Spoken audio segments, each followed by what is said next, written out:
Hi, this is Rochelle from Rivet Patterns, and in this video we're going to be talking about how to sew a lined V-neck, especially when you need to add clear elastic to the neckline to keep it stable. The hardest part is obviously the corners, because you want these nice crisp corners when you turn your bodice right side out. But how do you do that, especially if you want to use your serger for connecting the clear elastic? So I'm going to show you how to do that. So this is the Sorel bodice, which is, this one's fully lined.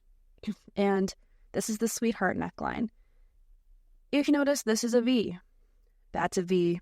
That's a V. If you're doing a square neck, all of those squares are V's. And they are all 90-degree angles. You see that? So I've got pinned in each corner. It helps a lot when you are trying to put your needle down to make a nice crisp corner. The rest are just clipped because we're not worrying about those right now. So the first thing we're going to do is we're going to go to our regular machine. Obviously, you do not want to use a straight stitch on the entire neckline because then it won't stretch. But if you do it in each of the corners, just a little bit on each side, it will not only allow you to clip in to the seam allowance to get that nice crisp corner, it will also serve to stabilize the corner with that straight stitch. You have all this other real estate to help it stretch. You can get away with a straight stitch in these four corners. So we're going to go ahead and do that. Okay, so I've maneuvered my bodice underneath my foot. And most of the time when you're doing a V-neck, you're going to want to sew with a 1/4 inch seam allowance. It's just way easier than a 3/8. It gives you a lot less seam allowance to fiddle with. So I'm going to come in here, I'm going to get my 1/4 inch seam allowance, and then, I don't know, 3/4 of an inch, an inch. You don't need a whole lot on either side. So then I'm just going to go ahead and stitch right along the seam allowance. And by leaving the pin there, I know exactly where I'm going to have to stop and turn my needle. So I can hand go until I get right on it, like that. Okay, then I'm going to lift my presser foot, take my pin out, and I'm going to pivot the entirety of my fabric so we get that nice crisp corner. So pivot your fabric, put your foot down, and then go ahead and sew just about the same amount up the other side. And that's it. So pull this out. Okay, you can see there's a nice, crisp 90-degree angle right there. So I'm going to go ahead and do this for my other two because I have two more. If you don't, then you can stop here, and then I'll show you what to do next. Now that we have all of our V's sewn, we're going to clip into the corners. This will allow the seam allowance to move and overlap when you go to sew. So it's very important you don't want to clip through these stitches. You're just going to clip in the corner as close as you can without going through. Okay, so that gives us, see it now, the fabric can overlap and it reduces the amount of bulk that we have. It also allows you to use your serger to attach clear elastic. So we're going to go ahead and do each one.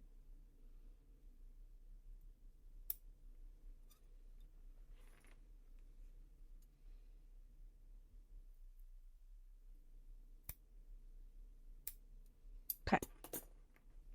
So now you have movable parts, because we're going to want to put clear elastic into this neckline because that's the only thing that's stabilizing it. This is, I'm going to say it wrong, Mobilion or Mobilon lingerie elastic. It's very thin, stretchy, it's movable. This takes the place of a band if you're lining because you can't bind or add any other stabilization into the neckline. So clear elastic is absolutely necessary. Do not skip it or you will not be happy. So now, before, if we were going to try and serge this in, right, it's going to get all like mooshed up in the corner. That's going to give you extra bulk and not very nice of a corner. So now, so I can move in a little bit more so you can see, So now we have the flap. So we have a place that makes it so much easier to start and finish because you can move this part aside and start serging there. When you do this, you don't want to get the elastic all the way up in the corner. Start a little way back so that it gives you some space to overlap, right? And that's why this is here as well, because this is stabilizing it where the elastic isn't. So I'm going to show you what that looks like on a serger. If you're using your regular machine, you can use a stretch stitch, like a zigzag or lightning bolt, triple stitch, whatever, and stitch along these lines, and you're going to cut the elastic before you get to the next corner.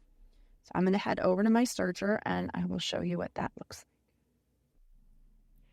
When you add your elastic, you want to put it on the lining side of the bodice. I was showing you on the main side just because it was easier to see because it's a light color. So it's not the end of the world if you put it on the bodice side, but if you put it on the lining side, when you go to understitch, it will encase the elastic. This makes more sense.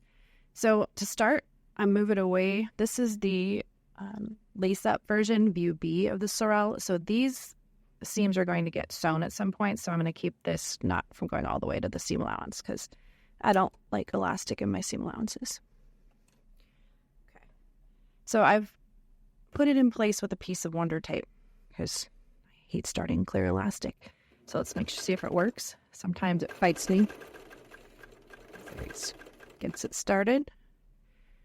If you've watched the adding clear elastic video, you'll know that you hold the elastic firmly. You don't want to stretch it. You just want it to follow along. And since we only have a 1/4 inch seam allowance, it's going to be right at the edge.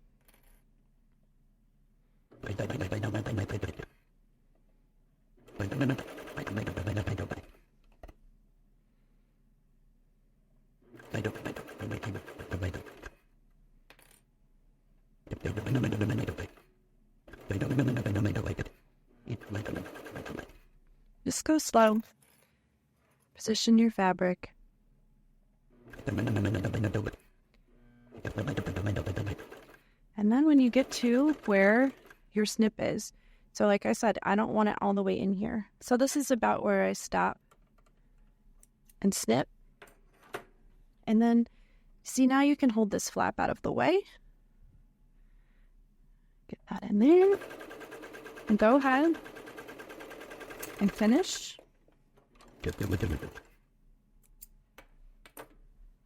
Off the seam. So then the next time you're going to start by placing your clear elastic here and do the next portion.